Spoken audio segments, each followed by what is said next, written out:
cristão é resvalar, é cair.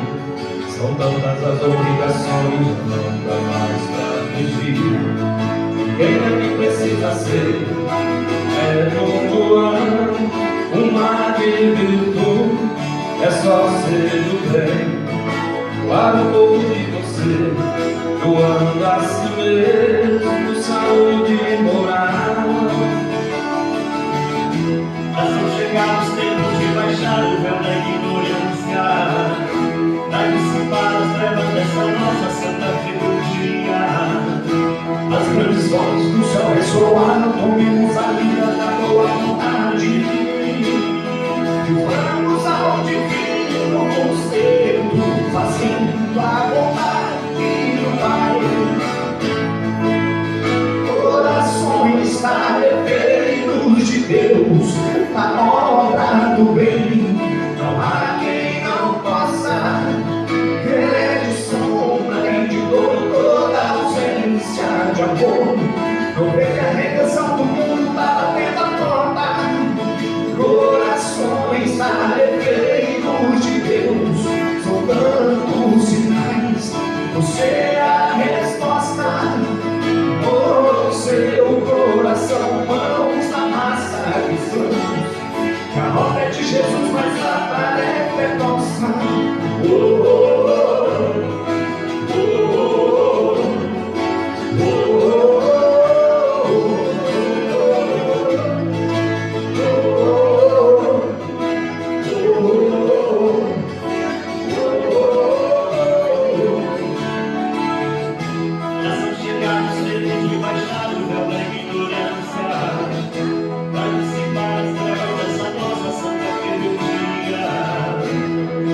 Vozes do céu ressoaram, tomemos a vida na boa vontade. E vamos ao divino conselho, fazendo a vontade do Pai.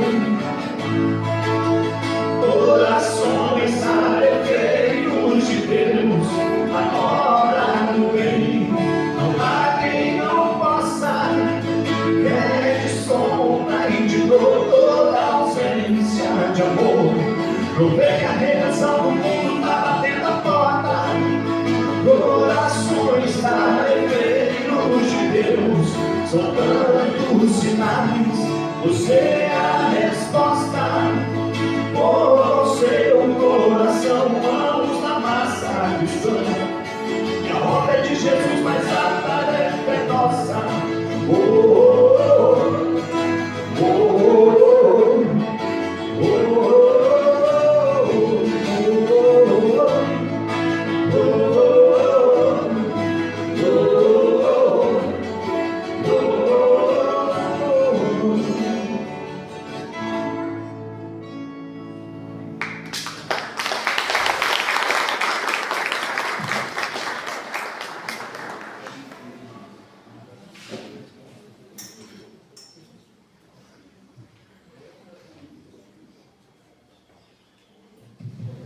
Bom dia, pessoal. Bom dia. Ixi, só escutei a galera da frente. A do fundo eu não escutei. Bom dia, pessoal. Bom dia. Agora eu gostei. A casa tá cheia hoje. Ficamos felizes em ver isso, né? Que bom, graças a Deus. Pessoal, vou dar uns recadinhos. Mas antes, como de costume, eu sei que tem muita gente aí que tá com frio. Vamos aquecer o corpinho e o coração? Vamos dar nosso abraço de todo domingo? Dá um abraço aí na pessoa do lado, no amigo, na família.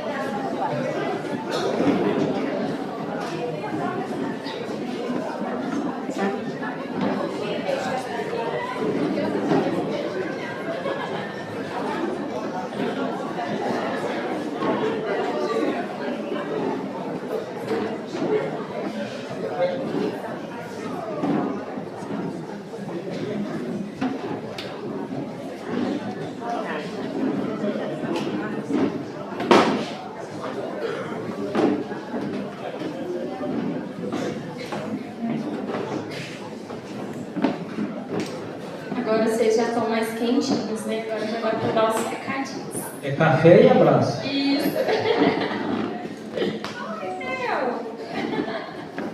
O teu veio abraçar o Zé. E cadê o meu? Uai, não ganhei. Ô Camila, o Theo gostava mais de mim.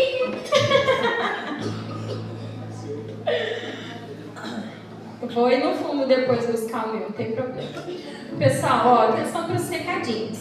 Nossa feijoada vai acontecer dia 14, agora no sábado, tá? Ainda tem ingressos para serem vendidos, está no valor de R$40, então corre que ainda dá tempo.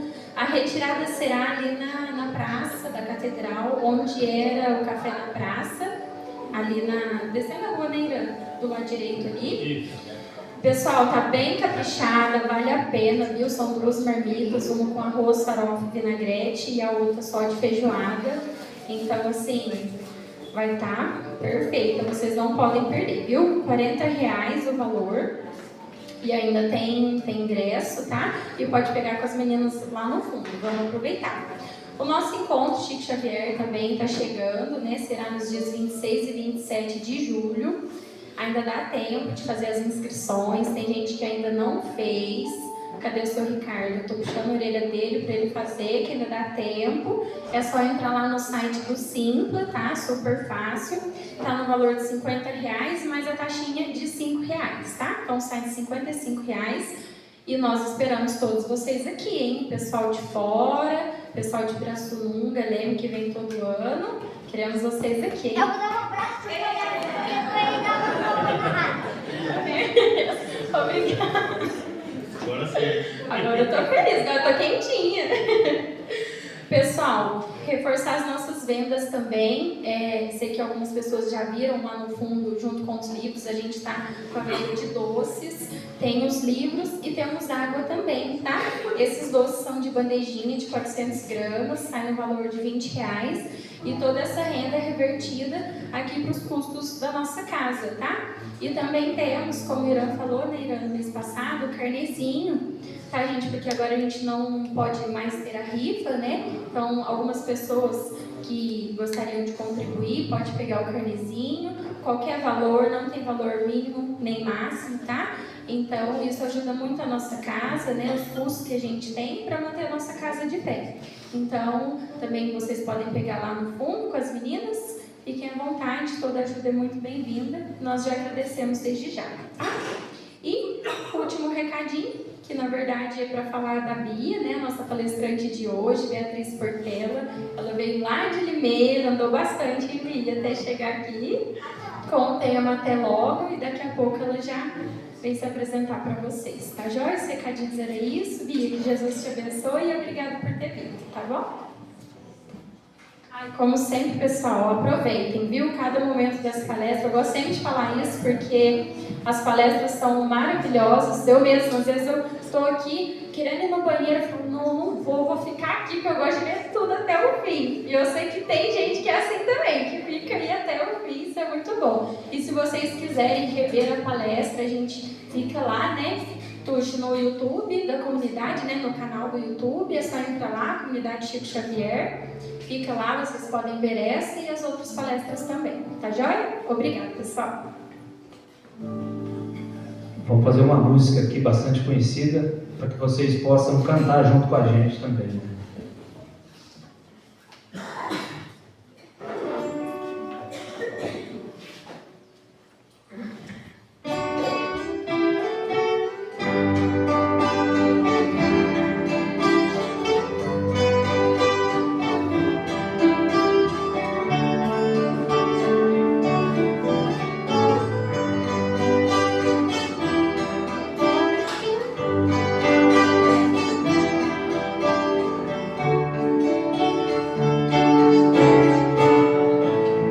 Ando devagar porque eu já tive pressa.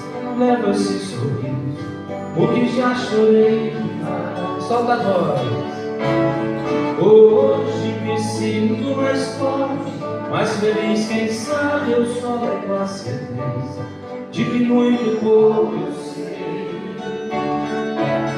Eu nada sei. Todos juntos. Conhecer as manhãs e as manhãs, o sabor das massas e das maçãs. É preciso amor para poder pulsar, é preciso paz para poder sorrir, é preciso a chuva para florir. Penso que cumprir a vida seja simplesmente compreender a marcha e ir tocando em frente. Como um velho boiadeiro levanta a olhar, eu vou tocando os dias, pela longa estrada eu vou, estrada eu sou. Solte a mão.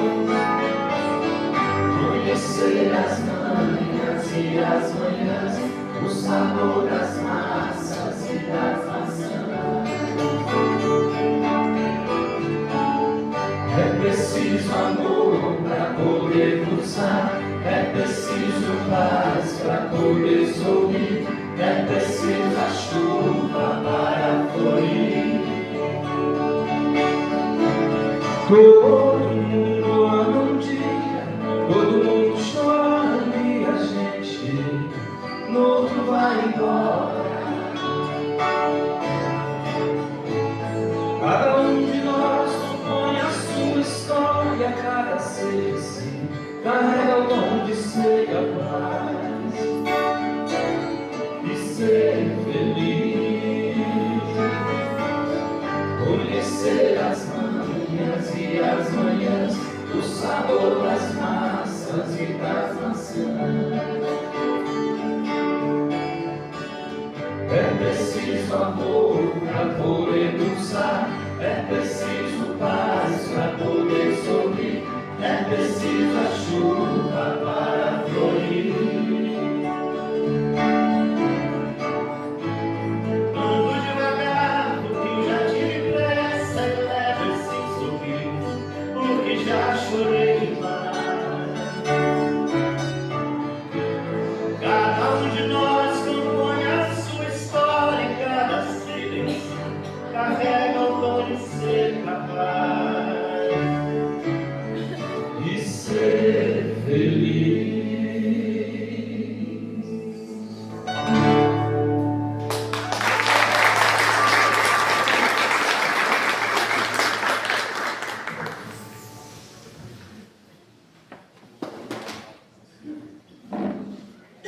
Vamos fazer mais uma para vocês cantar junto com a gente, hein?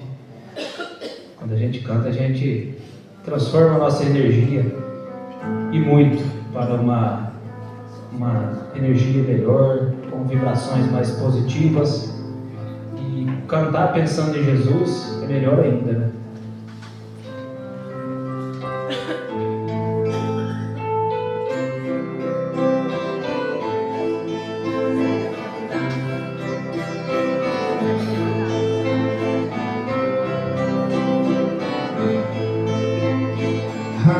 Acredite, estou aqui, ao teu lado e vou te ouvir. Venho consolar teu coração. Fale-me do teu sofrer, busque a mim, basta querer. Posso restaurar a sua vida. Todo mundo.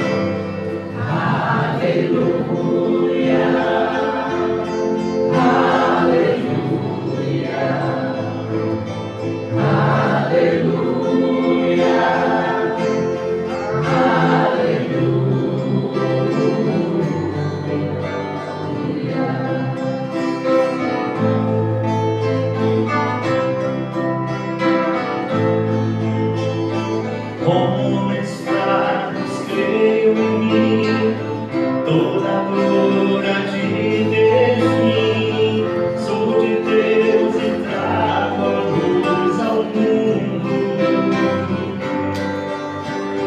Todo pranto há de secar, a esperança vai brotar. Sinta minha presença.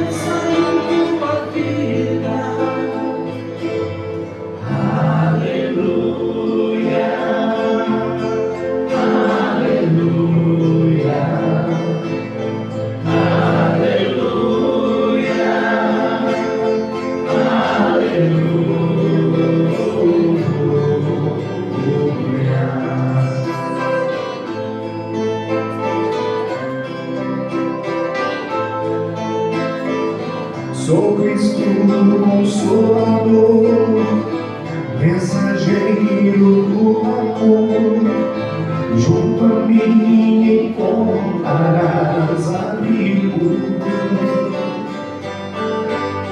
Nas tormentas e na dor, não desista, lá estou.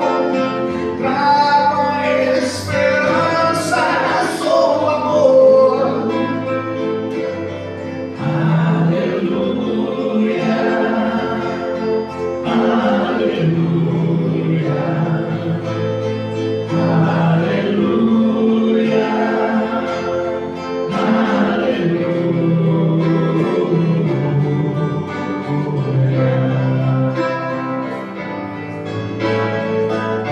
Todos num só coração, as nações se dando as mãos, somos todos filhos do Senhor.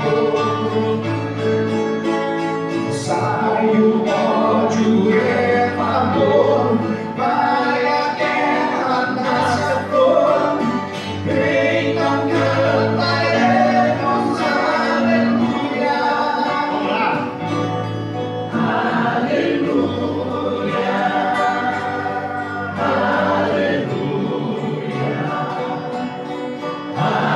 Aleluia, aleluia,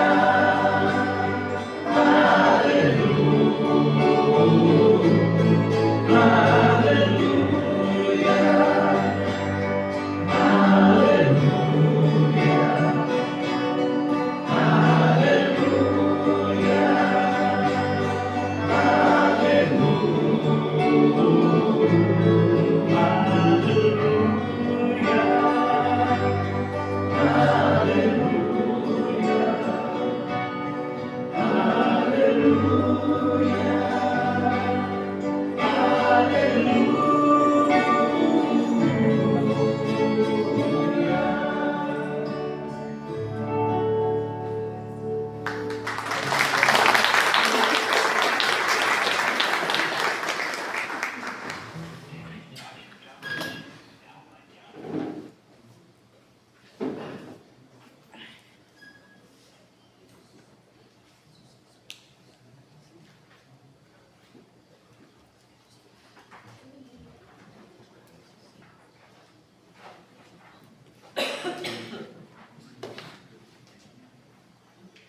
Vamos cantar mais uma junto. Essa é muito fácil. A hora que a gente começar, vocês já vão saber qual música que é.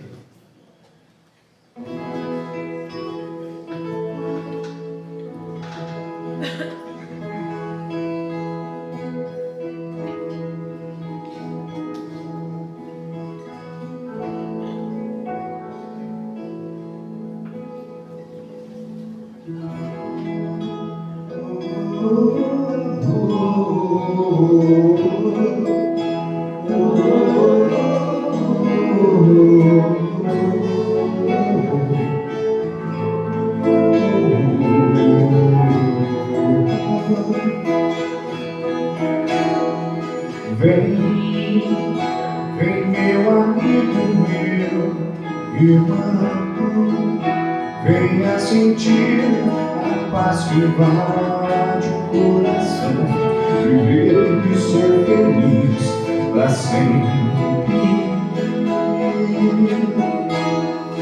Quem procura ser um bom cristão, quem serve sempre trabalhando com Jesus, terá felicidade para sempre. E agora?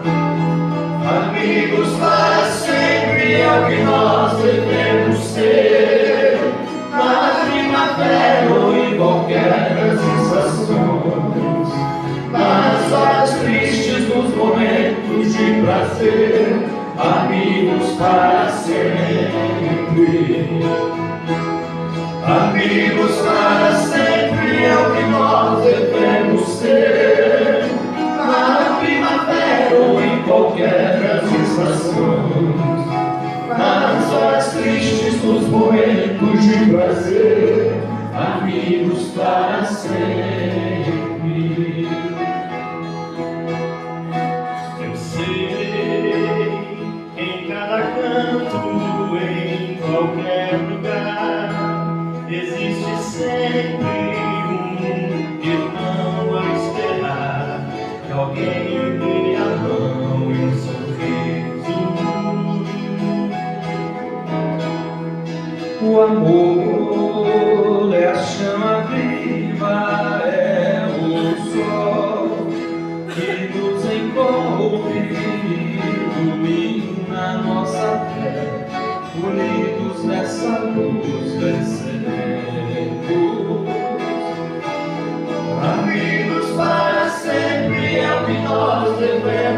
ser.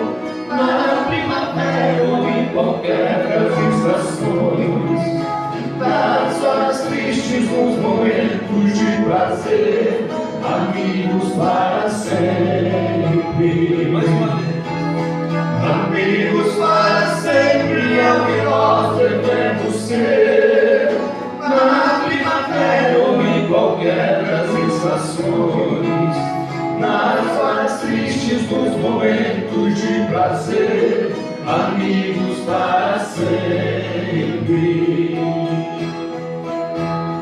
Amigos para sempre.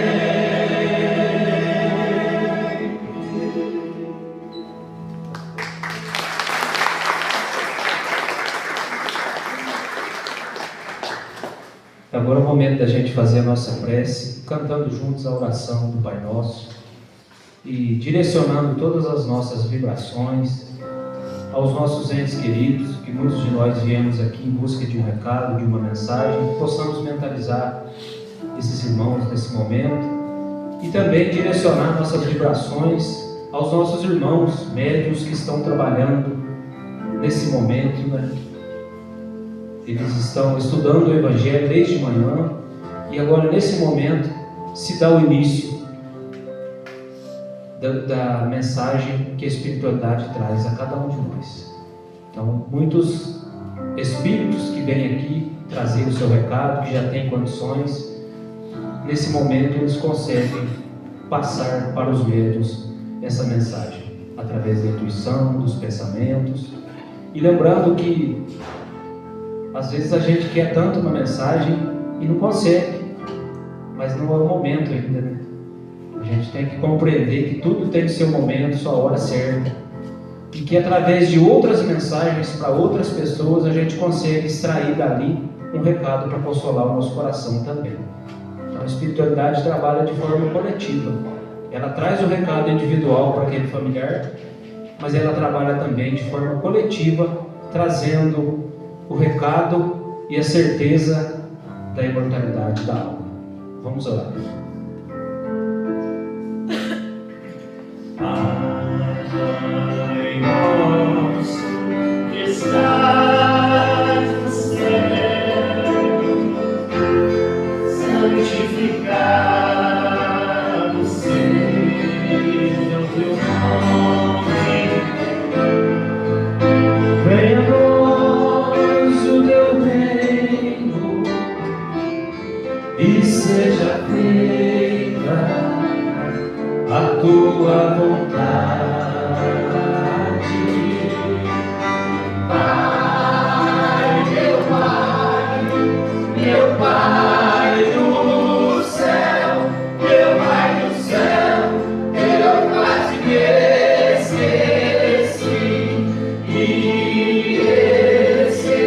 esqueci que o seu amor ela por mim,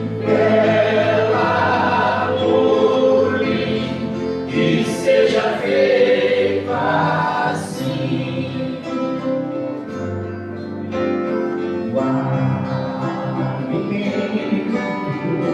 Nesse dia, dai-nos a florescer em brilho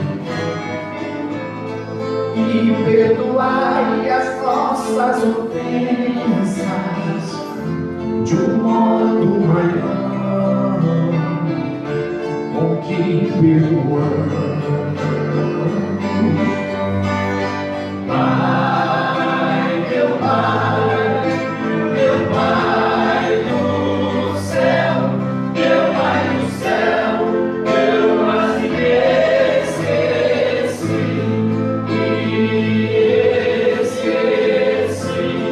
que o seu amor ela por mim,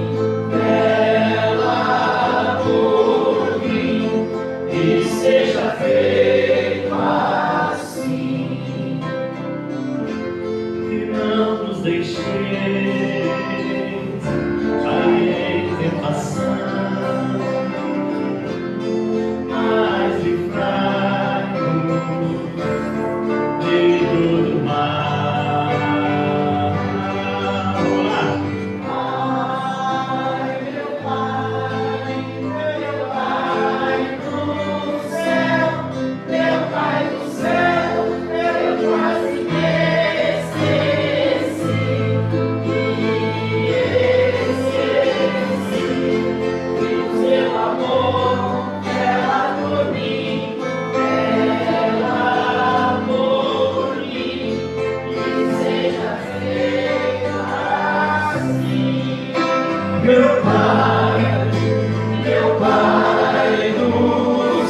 assim seja, graças a Deus.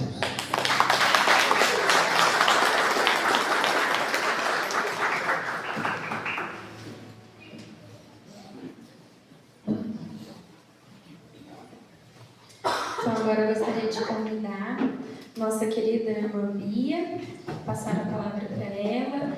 Bia, que Jesus e todos os amigos espirituais te incluam nessa manhã, viu? Seja bem-vinda, muito obrigada.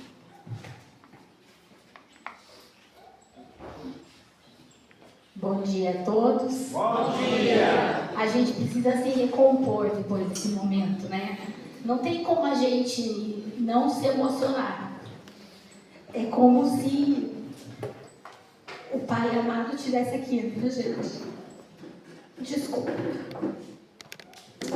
Vamos começar. Conta uma antiga lenda budista que uma mãe vai até Buda com o filho morto nos braços e ela suplica para ele que faça o filho reviver. Buda olha aquela mãe e diz para ela: me traga alguns grãos de mostarda, mas esses grãos de mostarda devem vir de uma casa onde nunca morreu ninguém. E essa mãe vai de casa em casa por todo o vilarejo, mas ela não encontra nenhuma livra da perda. E então ela descobre que a morte é o destino comum de tudo quanto vive.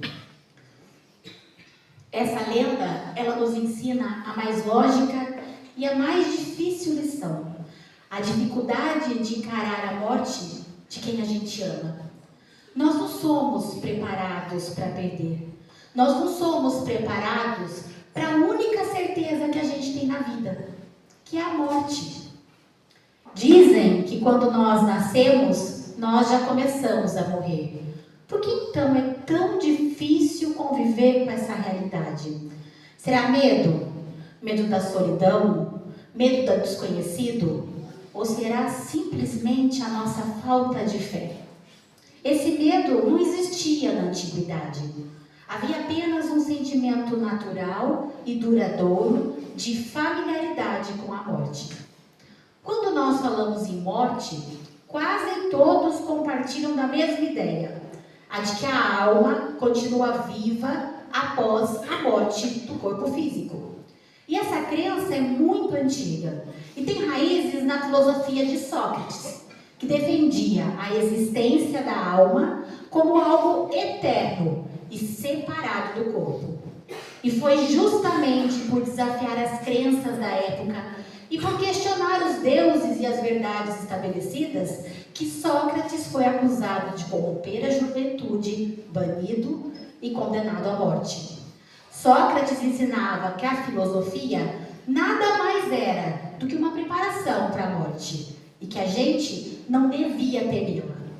Nas antigas sociedades tribais, o problema da morte não existia, porque o indivíduo ele tinha um peso muito diminuto com relação à coletividade. Deixando de viver, a pessoa imediatamente fazia parte da sociedade dos mortos, inclusive com a possibilidade de se comunicar com os vivos.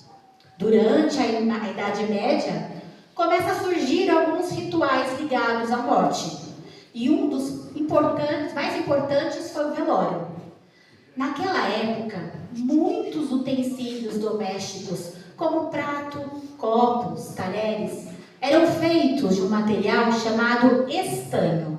No entanto, quando o estanho entrava em contato com alimentos mais ácidos, ele criava uma oxidação. E essa reação podia causar sintomas muito graves. Em alguns casos, levava a pessoa a entrar num estado de narcolepsia profunda. Era uma espécie de sono tão profundo que acabava sendo confundido com a morte. E quando isso acontecia, o indivíduo era considerado morto. A família se deparava com o corpo e então colocava sobre uma mesa e iniciava uma vigília. Observava atentamente por um tempo para ter certeza de que aquela pessoa não iria acordar. E foi assim que surgiu o costume do velório. como uma precaução, uma espera cuidadosa, antes de confirmar a morte de alguém.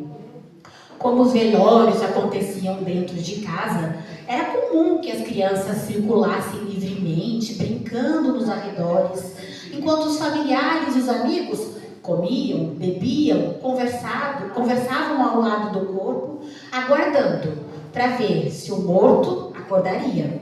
O termo velório tem origem nas velas utilizadas durante essas vigílias. Como não havia luz elétrica, as pessoas passavam a noite inteira segurando velas, enquanto permaneciam ao lado do falecido. Daí a expressão velar o corpo, o ato de permanecer atento em vigília, iluminando e acompanhando o morto, até que se confirmasse a sua partida definitiva. Esse período, ele é fortemente influenciado pela religião. A população era educada a aceitar a morte como um destino inevitável, algo determinado por Deus, diante do qual nada poderia ser feito.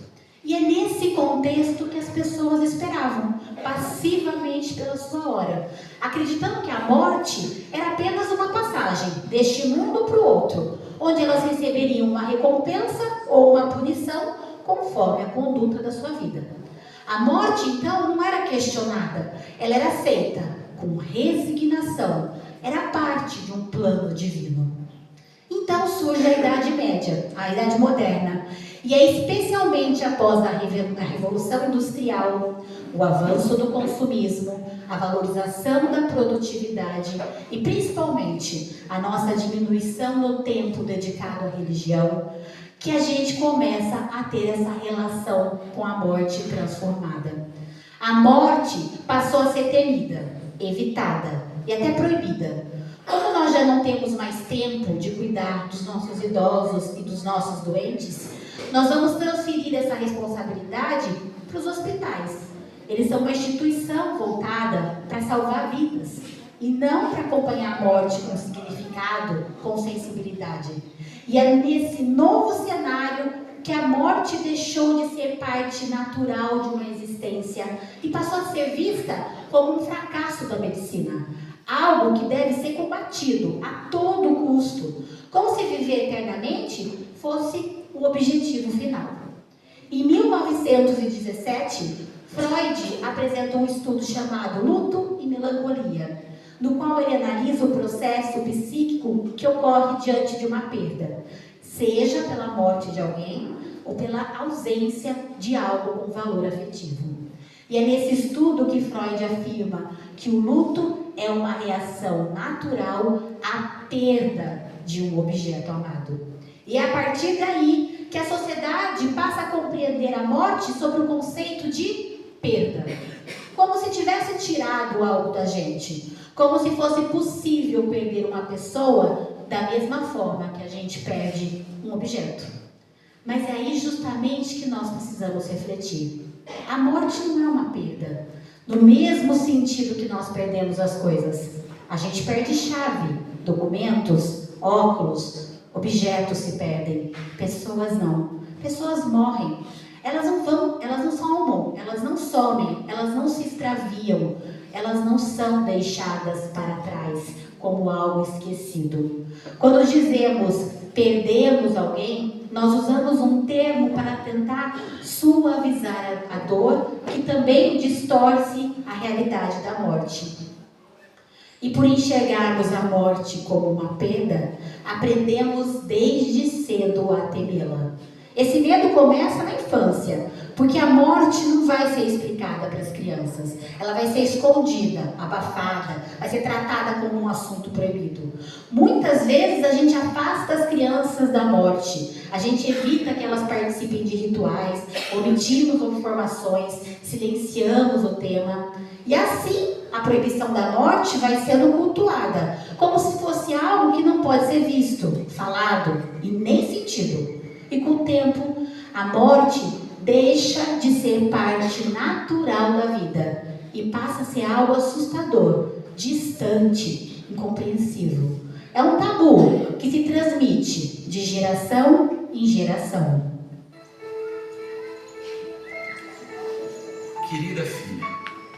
estou escrevendo esse texto porque você ainda não sabe ler. Do contrário, eu não escreveria. É que você ia ficar bem chateado em saber que o seu peixe, o lilinho, morreu. De modo que aquele que está no seu aquário agora é bem parecido, mas não é o lilinho. A sua mãe, as mães são assim. Sem que você soubesse, resolveu comprar outro e pôr no lugar dele. Foi uma coisa bem rápida, filho. Você acordou, contou que o lilinho estava dormindo de maneira estranha. Ele está dormindo de cabeça para baixo, assim. E logo vimos o tamanho do problema. Foi então que tivemos que decidir entre contar a verdade ou driblar o destino. Deixar que essa fatalidade tomasse conta do seu coraçãozinho de informação ou desafiar as possíveis consequências de uma mentira como essa. E se você notasse? E se você viesse a perceber a diferença de tamanho? Ou pior, se descobrisse uma nadadeira menos? Ainda bem que nada disso aconteceu. Ainda bem, minha filha. Seus pais conseguiram adiar minimamente esse sentimento terrível que a perda dá. E quem de nós vai condenar esses pais? Quem de nós não se identifica com os pais desse vídeo? Os pais poderiam ter aproveitado a morte do peixinho para ensinar. Poderiam ter explicado que ele seria enterrado, viraria adubo, e que lá iriam nascer flores mais bonitas. E esse é o ciclo natural da vida, trazendo a morte de forma leve, serena, natural. No entanto, nós preferimos proteger as crianças, e às vezes até nós mesmos, da realidade da morte. Achamos mais fácil evitar o tema do que encará-lo com a verdade, com a sensibilidade. Nós falamos assim, o vovô foi viajar, o vovô virou uma estrelinha, mas a gente não explica a morte. E desta maneira, a proibição da morte começa a ser cultuada. A morte vai se tornar um assunto proibido, silencioso, doloroso, e nós vamos evitá-lo sempre que possível. De todos os animais, o ser humano é o único que tem consciência da sua mortalidade. Então, por que a gente não consegue agir naturalmente perante a morte? Por que nós sofremos tanto perante o desencarne de um ente querido? Bem, nós não costumamos pensar muito da morte. Nós não fazemos dela parte das nossas preocupações imediatas. Nós não costumamos sentar na mesa de café com a família e dizer assim: olha, fulana, quando eu desencarnar, aquele meu vestido que você adora, eu gostaria de ficar com você. Porque no momento que você começar essa frase, alguém vai gritar na mesa: opa, pode parar. Do que você está falando? Que conversa é essa? Você está sabendo de alguma coisa que você não quis me contar? Não? Então pode parar. Chama azar isso. Que bobagem. A gente não conversa sobre a morte. Nós vamos simplesmente levando a vida. Mas daí vem o inesperado, que é esperado, né? E a gente se depara com ela, batendo na nossa porta e levando alguém que a gente ama muito. E dor alguma é comparável a essa. A gente vai se sentir impotente diante dela. E a ideia de que nunca mais nos veremos aumenta essa dor e intensifica essa tristeza. A dor do luto, ela ceifa a alegria de viver de quem ficou, deixando a saudade tomar lugar da felicidade. Muitas vezes ela toma lugar até mesmo do amor, fazendo com que a vontade de ter outra vez aquele que se foi seja constante. Segundo uma famosa psiquiatra suíça, Elisabeth Kubler-Ross, ao enfrentarmos uma perda irreparável, como a morte de alguém que nós amamos, vamos passar por 5 estágios emocionais no processo do luto. Esses estágios não seguem uma ordem rígida. e cada pessoa pode vivenciar de uma maneira única. Mas todos fazem parte de um movimento natural de adaptação à perda. O primeiro estágio é a negação. Trata-se de um mecanismo de defesa psicológica que surge como uma tentativa de amortecer o impacto da realidade. A dor é tão intensa, a ausência é tão inaceitável que a gente simplesmente se recusa a acreditar que aconteceu. É como se a gente estivesse vivendo um pesadelo, do qual esperamos acordar a qualquer momento. Frases como, isso não pode estar acontecendo, ou deve haver algum engano, são muito comuns nesse momento. A negação, por mais irracional que possa parecer, ela cumpre um papel importante. Ela nos protege temporariamente da dor esmagadora da perda, dando-nos tempo para começar a processar essa nova realidade em doses que nós vamos ser capazes de suportar. Aos poucos, conforme a nossa ficha vai caindo e a gente vai se sentindo mais preparado emocionalmente, a negação dá lugar a outro estágio, o estágio da raiva. E é neste momento que a dor começa a se tornar mais consciente e junto com ela vem um sentimento, o sentimento da revolta. A raiva se manifesta de muitas formas e se dirige a diferentes alvos. A gente pode sentir raiva de quem partiu, a gente pode sentir raiva de quem sobreviveu, a gente pode sentir raiva da gente mesmo, dos médicos, da vida e até mesmo raiva de Deus. E essa raiva é, na verdade, uma expressão da dor profunda que nós estamos carregando. Como ainda é muito difícil lidar com aquela tristeza em toda a sua intensidade, o sofrimento se transforma em energia ativa. E aí ela vai ser projetada para fora. É uma dor que procura um culpado. É uma dor que vai procurar um foco. Como se fosse, ao encontrar um responsável, pudéssemos dar sentido a essa perda.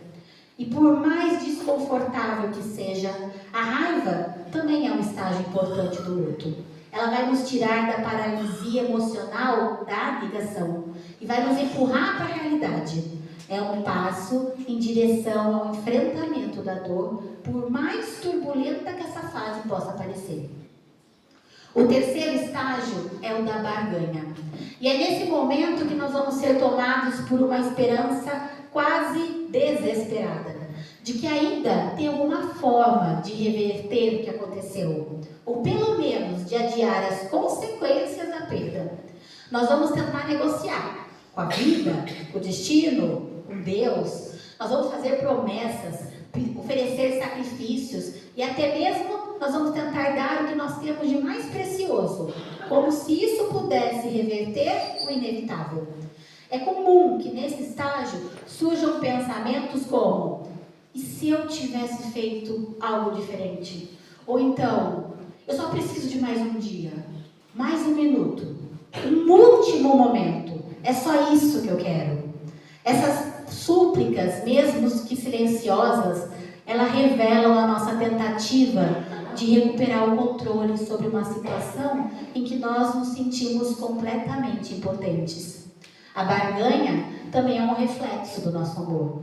Queremos crer que ainda há algo a ser feito, que não é o fim. E embora nós saibamos racionalmente que a perda é definitiva, emocionalmente nós vamos nos agarrar à ideia de que uma promessa pode desfazer o que foi feito. Esse estágio é um estágio marcado pela ilusão, pela fragilidade, mas também por uma profunda humanidade. Porque no fundo, tudo o que nós desejamos é evitar a dor da separação. E quando nós percebemos que as negociações falharam e que nada pode trazer de volta o que foi perdido, nós vamos entrar no estágio da depressão. É quando a realidade se impõe de forma definitiva, sem mais escapatórias. A ausência se torna palpável, o silêncio pesa. O vazio deixado pela perda nos envolve por completo. Esse estágio não se trata apenas de tristeza. Ele é um mergulho profundo na dor da nossa perda. Nós podemos sentir desânimo, apatia, falta de sentido. Atividades que antes faziam parte da nossa rotina, elas vão perder o significado. Podem surgir o choro frequente, a vontade de se isolar, a sensação de que mais nada importa. É como se a luz do mundo tivesse diminuído. E é importante lembrar que essa depressão não é um sinal de fraqueza. Ela faz parte do processo do luto. E na maioria das vezes é uma resposta natural diante de uma ruptura tão significativa. No entanto, se esse estágio se prolonga por muito tempo, se a pessoa sente que não consegue mais funcionar nas suas atividades diárias, ou se essa tristeza parece insuportável, é fundamental que ela procure ajuda profissional.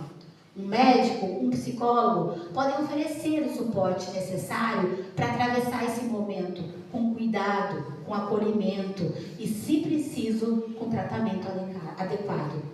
Cuidar da saúde mental durante o luto é um ato de amor, de responsabilidade com a vida que continua.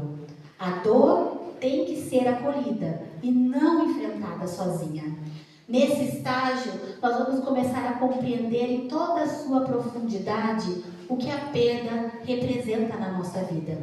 Esse estágio nos convida ao silêncio, à introspecção e muitas vezes ao recolhimento. E respeitar esse momento é fundamental. Assim como os outros estágios, ele é temporário, mas é necessário para que possamos seguir adiante em direção ao estágio da aceitação, que é o momento em que, depois que passamos pela negação, pela raiva, pela barganha e pela depressão, nós somos forçados a reconhecer que nós fizemos tudo que nós podíamos, e que não há mais nada a fazer. Então, a dor, então com dor, mas também com serenidade, nós vamos nos render à realidade da perda. Aceitar não significa que a dor vai desaparecer e nem que a gente vai esquecer quem partiu. Vai significar que a gente aprendeu a conviver com aquela ausência, aquele silêncio que ficou. Significa que nós conseguimos olhar para a vida com um pouco mais de clareza, reconhecendo que ela continua, ainda que diferente, ainda que com saudades. A aceitação é uma etapa em que nós começamos pouco a pouco a nos abrir para o recomeço.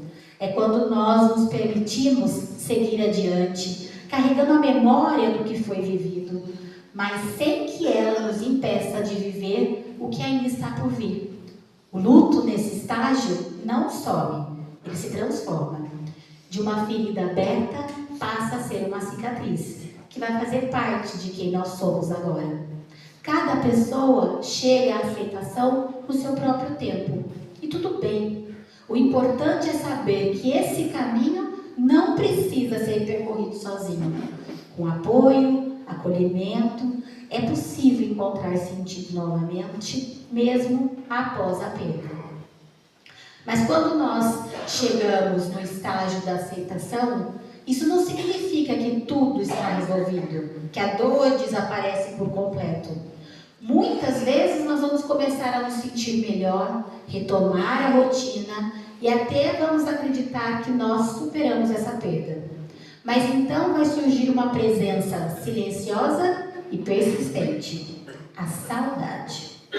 Não é uma saudade leve, nostálgica, é uma saudade do luto. É aquela saudade que dói fundo, que machuca em silêncio.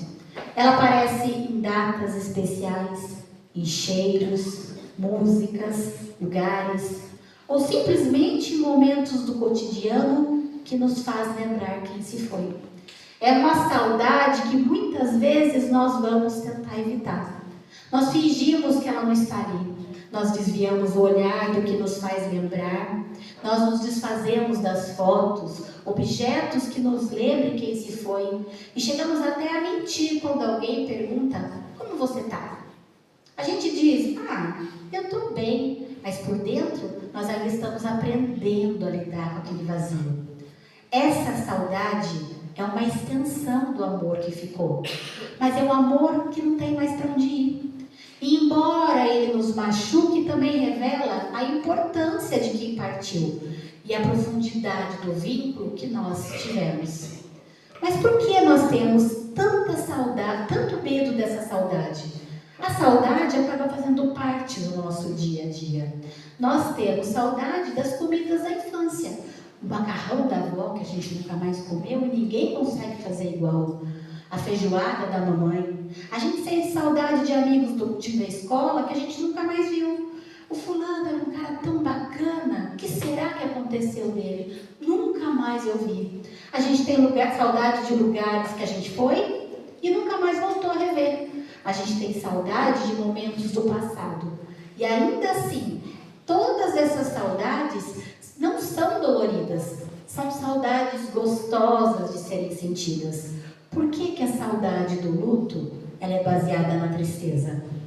Rubem Alves diz: a saudade é um buraco na alma que se abriu quando um pedaço de nós foi arrancado.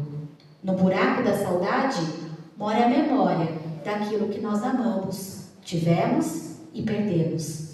A saudade é a presença de uma ausência.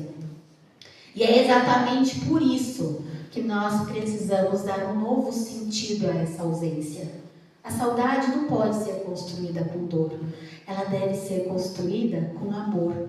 Porque a saudade, quando nasce apenas da dor, ela vai nos paralisar.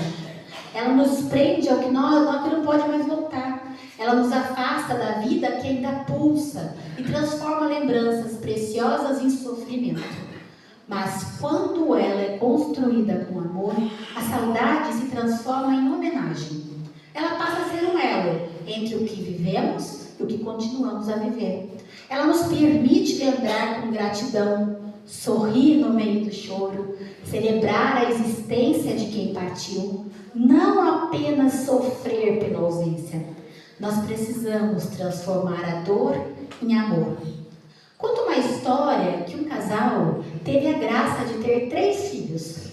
O do meio se chamava Billy e ganhou da família um apelido muito carinhoso. O apelido era Eterno Otimista. Billy era aquele tipo de criança que irradiava alegria desde cedo. Ele costumava acordar muito cedo, por volta das 5 da manhã, e correr para o quarto dos pais. E com aquela sua voz meiga, ele começava a falar: vai ser um dia lindo. Os passarinhos já estão até cantando. Os pais, ainda com sono, pediam que ele voltasse a dormir. Repreendiam ele, porque ele estava falando tão cedo. E ele respondia: eu não estou conversando com vocês, eu estou conversando com Deus.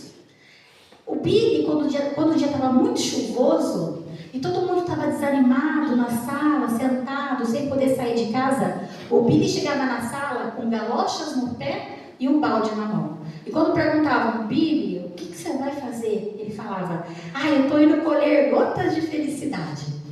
E essas pequenas atitudes só reforçavam o apelido que ele ganhou, o do Eterno Otimista. O Billy, ele era a luz, mesmo nos momentos mais difíceis. Até que um dia, a família foi acometida de uma notícia devastadora. O caçula, o John, ele foi diagnosticado com um câncer raro e incurável. Poucas semanas depois, ele veio a falecer. E na noite seguinte do enterro, a mãe se deita ao lado do Billy, como fazia todas as noites para conversar. Mas naquele dia, o silêncio ocupava o quarto e faltavam palavras. Foi então que o Billy olhou para a mãe e falou: mãe, eu tenho pena de nós, mas eu tenho mais pena das outras pessoas. A mãe olhou para o Billy sem entender e perguntou: que outras pessoas, meu filho? E o Billy respondeu: das pessoas que não conheceram o John. A gente teve muita sorte, mãe. A gente pôde conviver com o John por quase 4 anos. Imagine essa gente toda que nem conheceu ele. Mãe, a gente teve muita sorte. Essa história nos lembra algo essencial. Se perder um amor é doloroso, Mais difícil ainda seria viver sem nunca ter amado. A dor do luto só existe porque o amor existiu primeiro. E é esse amor que, mesmo depois da perda, precisa continuar a nos guiar. Por isso, essa dor que carregamos não deve nos paralisar. Ela deve nos mover. Ela é o reflexo de algo eterno. O valor da conexão que nós tivemos, das memórias que nós vivemos, das presenças que marcaram a nossa alma. Nós devemos permitir que essa dor se transforme em força, que ela nos motive a continuar lutando, vivendo, amando, porque tudo o que foi verdadeiramente amado permanece em nós de alguma maneira. Nós guardamos em nós a lembrança e com ela a certeza de que o amor é maior do que a ausência. E é assim que a presença vai resistir à ausência, naquilo que nós deixamos no outro e naquilo que o outro deixou em nós. Esse sentimento, ele deve ser de alegria, principalmente para nós, que conhecemos a doutrina espírita. Porque para nós, que somos espíritas, a morte não existe. O que existe é a transformação. Nós vamos deixar para trás a veste física, o corpo temporário, mas o espírito, esse segue a sua jornada. Ele continua vivo, consciente, evoluindo, aprendendo, mas agora no plano espiritual. O espiritismo, na sua missão gloriosa, matou a morte e transformou ela num passaporte para a vida. Morrer de maneira alguma é desaparecer, é somente perder a indumentária material que nós não necessitamos mais nesse plano. Coube ao espiritismo a grandiosa tarefa de demonstrar que a vida é única, nascer, crescer, morrer, renascer ainda e progredir sempre. Tal é a lei. No corpo material ou fora do corpo, nós estamos sempre vivendo. A vida não começa no berço e nem termina no túmulo. A morte é apenas uma passagem, é uma etapa natural do grande ciclo da nossa evolução espiritual. Para todos os que creem na imortalidade da alma, a morte é um recomeço, é o começo de uma nova vida, a vida espiritual, a verdadeira vida. A morte é o desprendimento do espírito do corpo físico. Não é o espírito que deixa o corpo, mas é o corpo que, sem energia vital, vai soltar-se do espírito. E esse sim, que é vivo, vai embora para outras etapas. Assim como nós trocamos de roupa ao longo da vida, nós deixamos o corpo quando ele cumpre a sua função, mas o espírito, que é eterno, vai seguir adiante. Ele vai levar consigo tudo que aprendeu, tudo que sentiu e tudo que ele amou. A morte não vai interromper a vida, apenas vai alterar a forma como ela vai se expressar.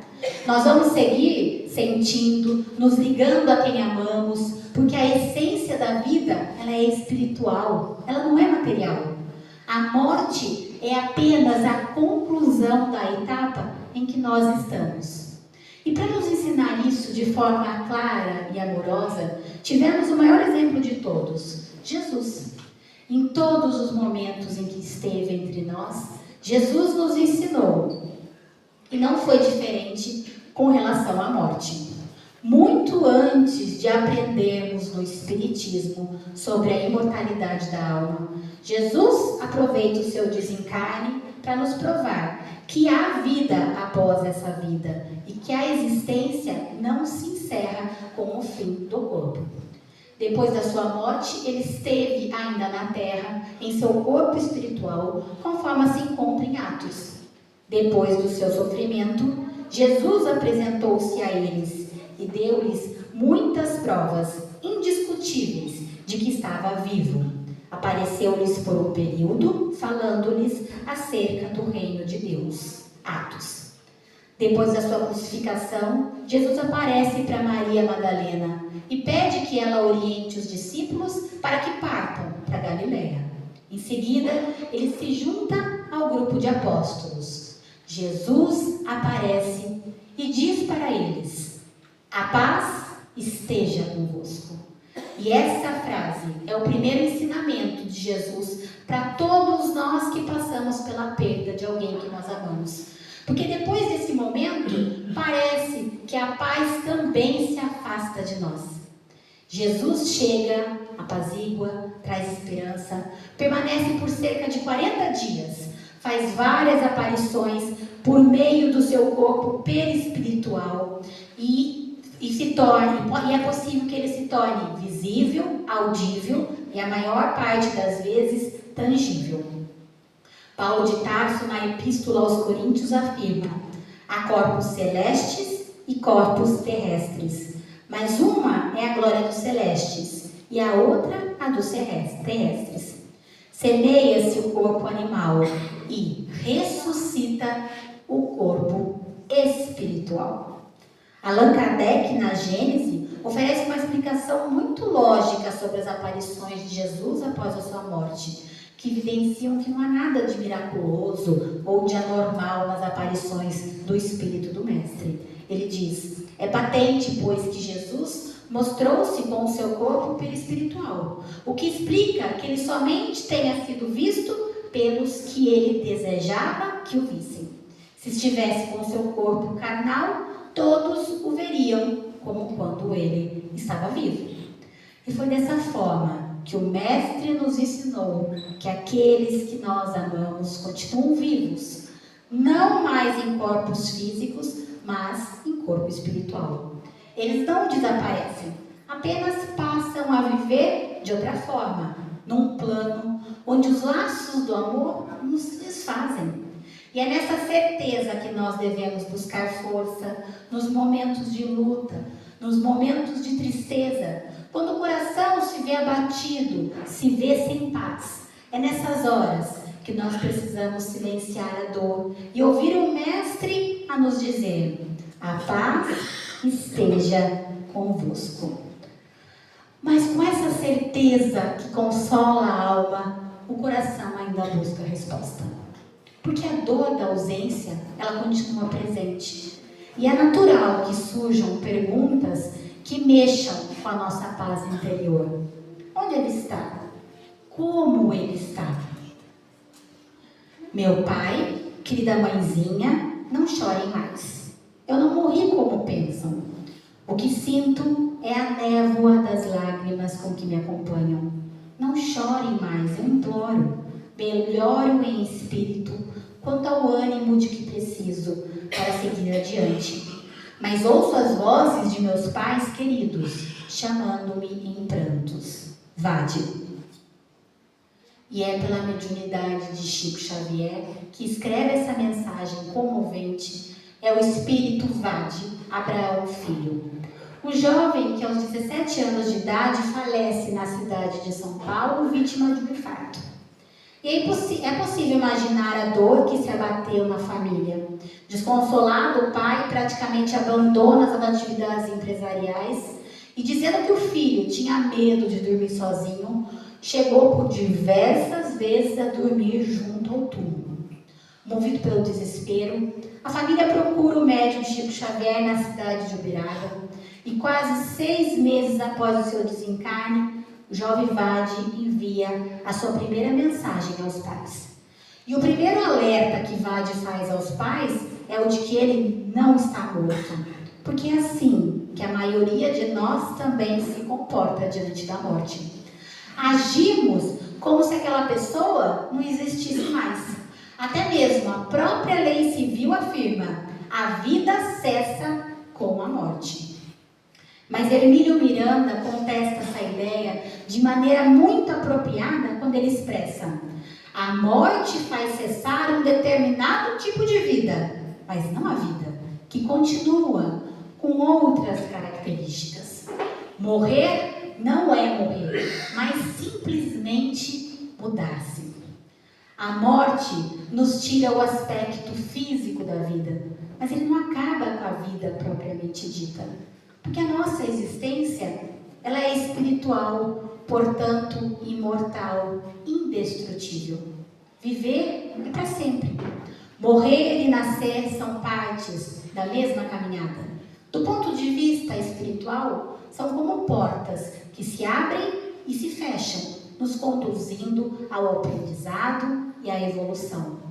Tem absoluta razão Herculano Pires ao sustentar que seria estranho e até mesmo irônico que num universo em que nada se perde, tudo se transforma, o homem fosse a única exceção perecível, sujeito a desaparecer com os seus restos.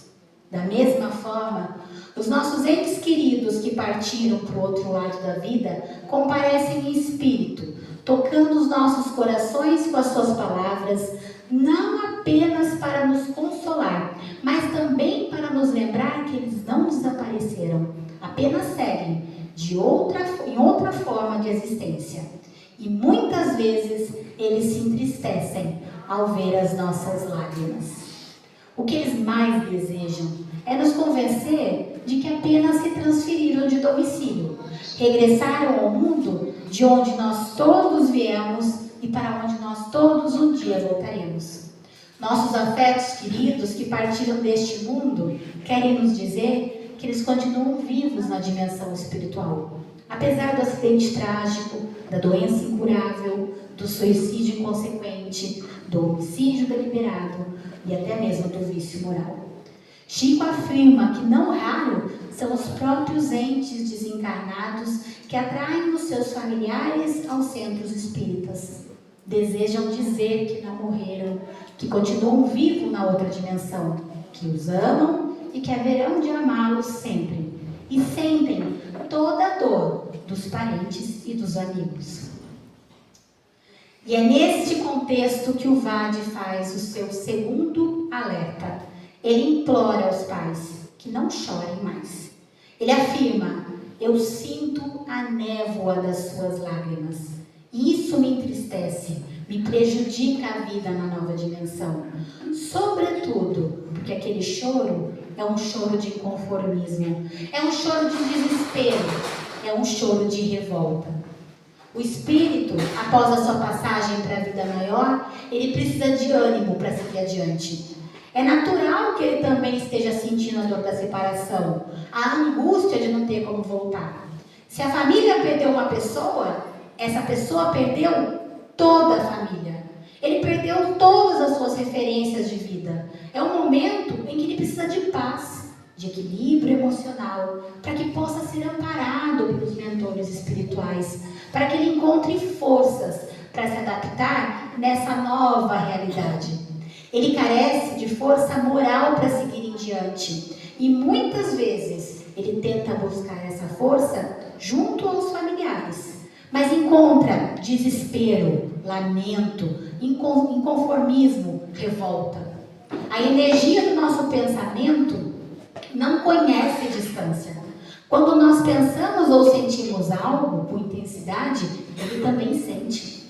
Ele sente nosso amor, mas também sente o nosso desespero. Por isso, é tão importante que as nossas emoções se tornem fonte de consolo e não de sofrimento para eles. Vade fala do seu esforço para seguir adiante, mas diz que houve o pranto dos pais desanimador. E é por tal razão que os nossos entes queridos nos imploram para que paremos de chorar. Não aquele choro de saudades, mas aquele choro de desespero, aquele choro de revolta. Isso atrapalha a vida deles e a nossa também. Para ajudá-los, sigamos um conselho muito sábio de Emmanuel que diz: pensa neles, com a dor e a tristeza convertida em oração.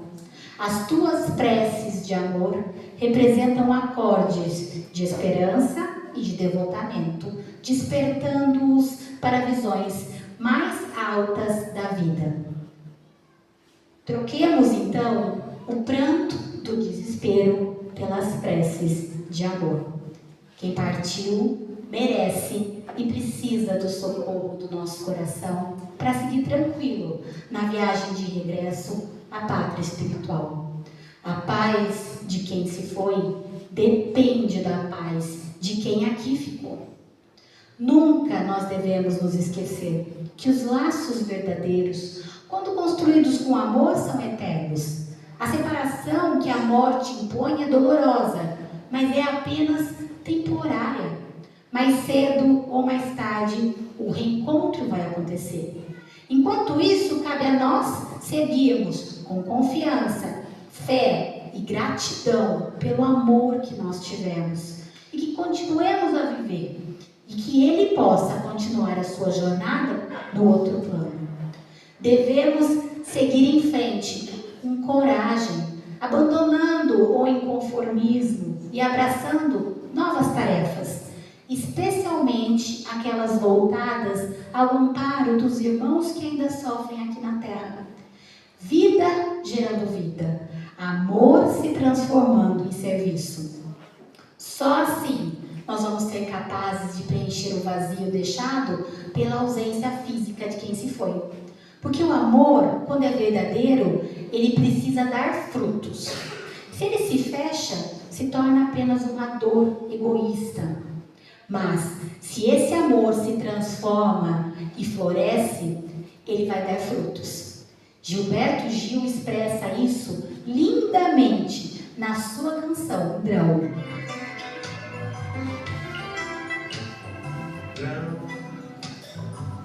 O amor da gente é como um grão, uma semente de ilusão. Tem que correr pra germinar, plantar na terra, ressuscitar no chão, lançar semeadura. Quem poderá fazer aquele amor morrer, nossa caminhada? Na caminhada pela estrada escura.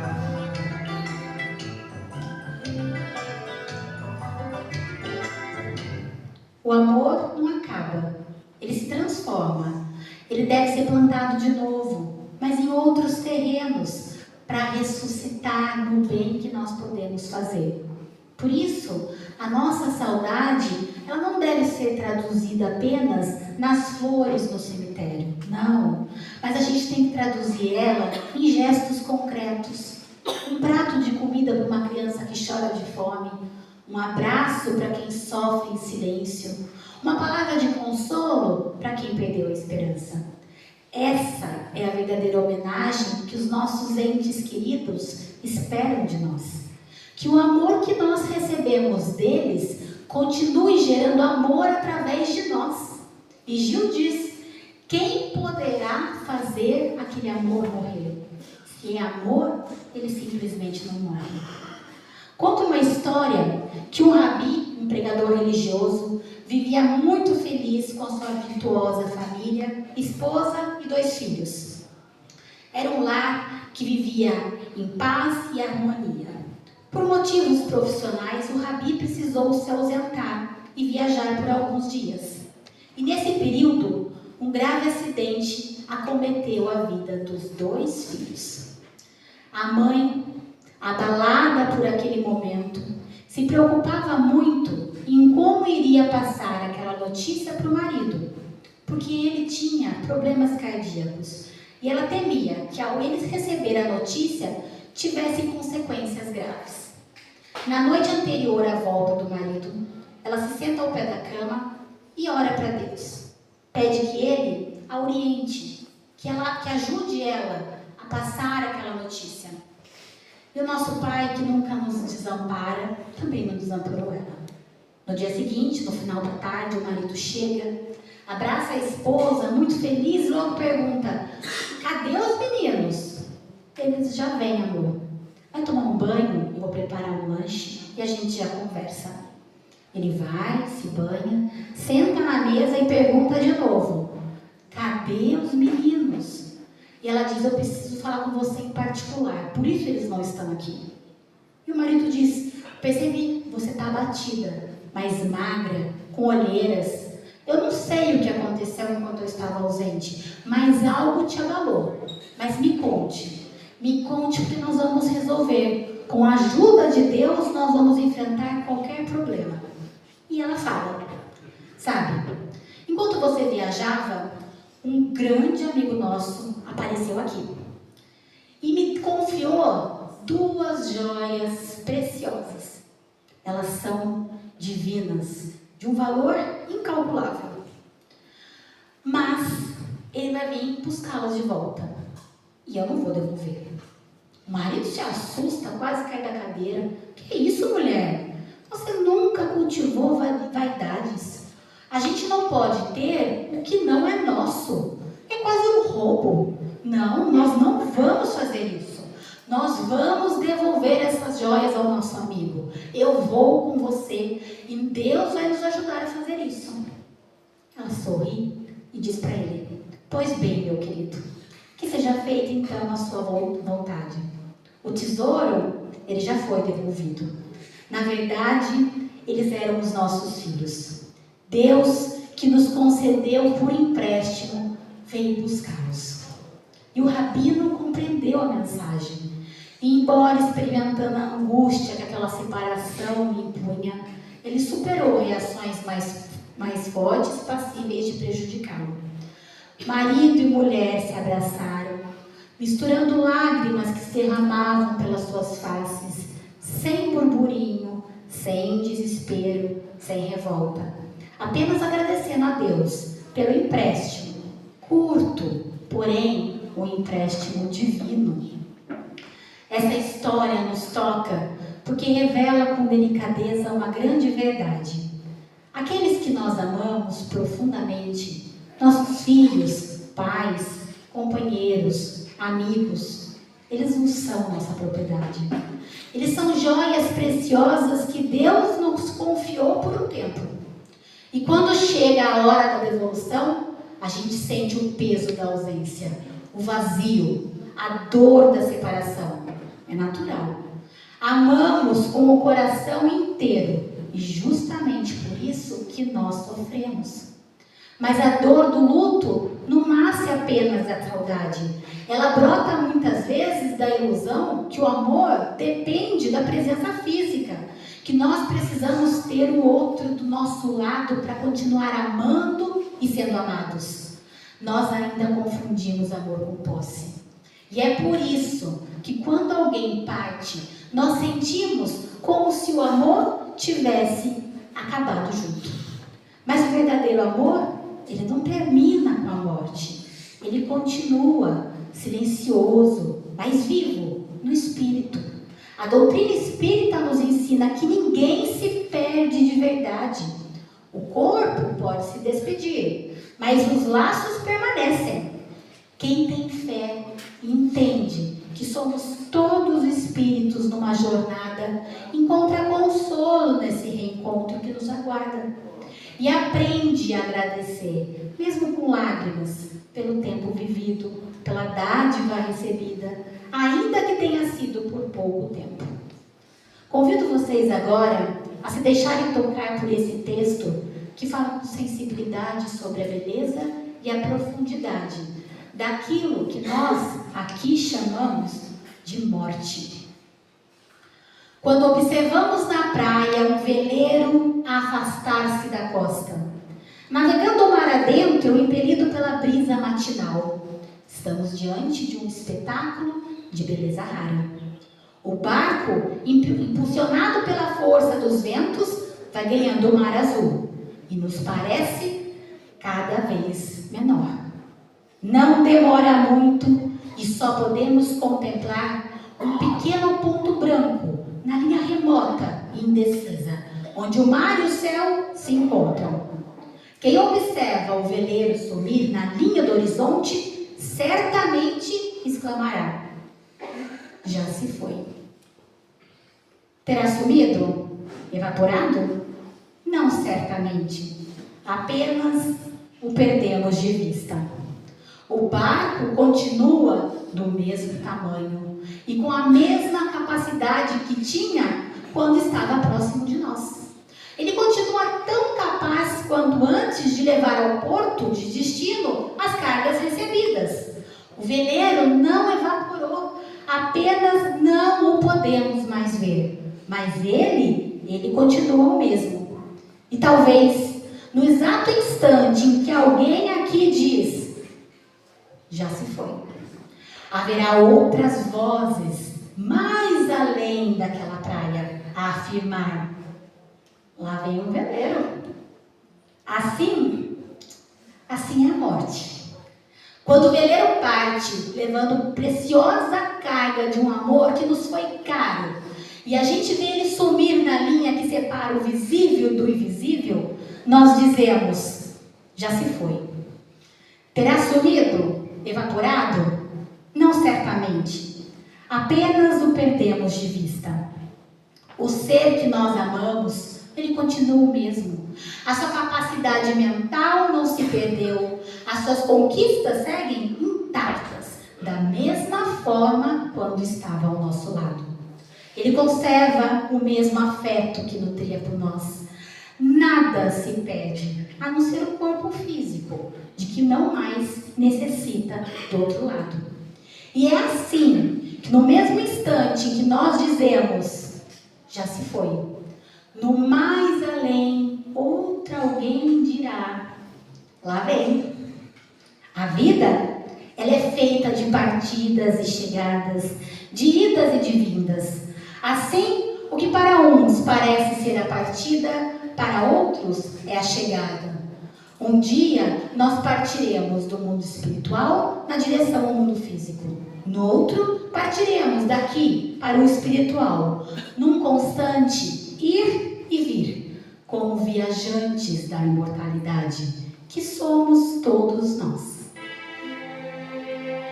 A vida não cessa e a morte é um jogo escuro de ilusão. Fechar os olhos do corpo não decide os nossos destinos.